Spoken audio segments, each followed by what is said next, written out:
शेर सिंह नाम का एक राजा था। उसके राज्य में कोई भी व्यक्ति असंतुष्ट नहीं था। किसी को भी किसी चीज़ की कमी नहीं थी। राजा से जो भी व्यक्ति मदद की गुहार करता या अपने निजी काम के लिए धन की मांग करता था, तो वो उसकी पूर्ति कर दिया करता था।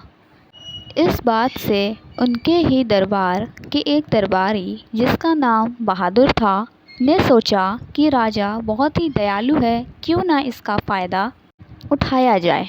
उसने राजा का बहुत ही ख़ास और भरोसेमंद दरबारी बनने का सोचा, जिससे राजा उसे अपने ख़जाने की रखवाली के लिए तैनात कर दे। इसके लिए उसने एक योजना बनाई। वो राजा के आसपास ही रहा करता था। राजा शेर सिंह जो भी काम कहते वो झट से कर देता और राजा के साथ हर जगह जाकर उनकी मदद भी किया करता। राजा ने एक बार उससे किसी व्यापारी के यहाँ से आए धन को तहखाने में रखने के लिए कहा और बहादुर ने बड़ी ही ईमानदारी से सारा का सारा धन तहखाने में रख दिया।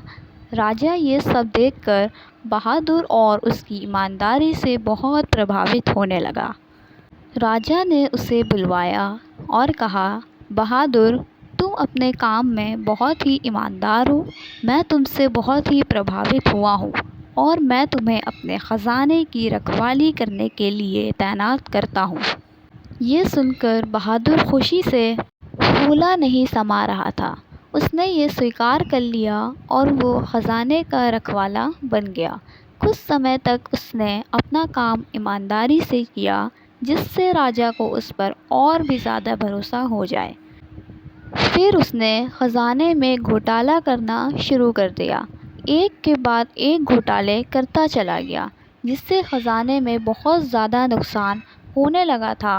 किंतु राजा को बहादुर पर पूरा भरोसा था। उसे लगा कि कोई और है जो उसके ख़जाने में घोटाला कर रहा है। उसने अपने सैनिकों से इस घोटाले के बारे में पता लगाने को कहा।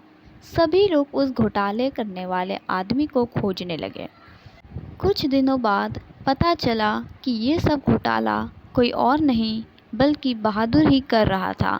राजा ने बहादुर को दरबार में बुलाया और उससे कहा, तुम तो बहुत ही बेईमान हो। तुमने मेरा भरोसा तोड़ा है। तुम्हें दंड अवश्य दिया जाएगा। ऐसा कहकर राजा ने उसे महल से निकाल दिया। महल से निकल जाने के बाद बहादुर ने सोचा कि अब मुझे कोई काम नहीं मिलेगा और ये सब राजा की वजह से हुआ है। मैं राजा को मार दूंगा। ऐसा सोचते हुए उसने राजा को मारने की योजना बनाई।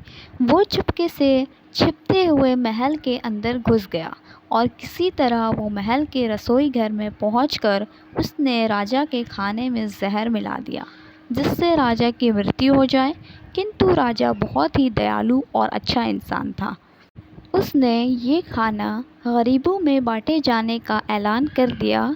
बहादुर ये सुनकर डर गया।